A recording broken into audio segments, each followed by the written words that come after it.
नमस्कार दोस्तों, Mithilanchal express channel में आप सभी का एक बार फिर से बहुत बहुत स्वागत है। लगातार दरभंगा एयरपोर्ट अपनी सुविधा दरभंगा वासियों के साथ ही अन्य राज्य जहां दरभंगा वासी रहते हैं वहां तक पहुंचा रही है। अभी तो फिलहाल कुछ ही ऐसे रास्ते जहां दरभंगा एयरपोर्ट से डायरेक्ट फ्लाइट की सुविधा थी, लेकिन धीरे धीरे सुविधाओं में विस्तार करना भी जरूरी है, क्योंकि लगातार कई अन्य राज्य हैं जहाँ बड़ी संख्या में बिहार वासी रहते हैं और उन्हें दरभंगा आने में काफ़ी मशक्कत करना पड़ता है।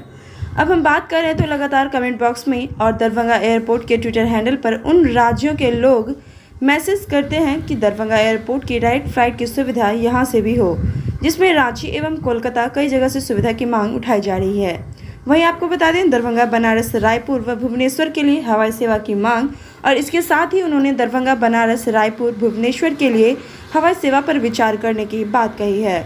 और इसके साथ ही विभिन्न एयरलाइंस कंपनियों के प्रतिनिधियों ने बताया है कि यहां से बड़ी संख्या में यात्रीगण दरभंगा और बनारस की यात्रा करते हैं। ऐसे में यदि यहां से विमान सेवा जितना जल्दी शुरू कर देते हैं, जनता को उतनी सहूलियत मिल सकेगी और एयरपोर्ट को राजस्व की प्राप्ति भी मिल सकेगी। तो दोस्तों, इस बारे में आपकी क्या राय है, ज़रूर कमेंट करके अपनी राय हमारे साथ साझा करें। फिर मिलते हैं नेक्स्ट वीडियो की नए अपडेट के साथ। शुक्रिया।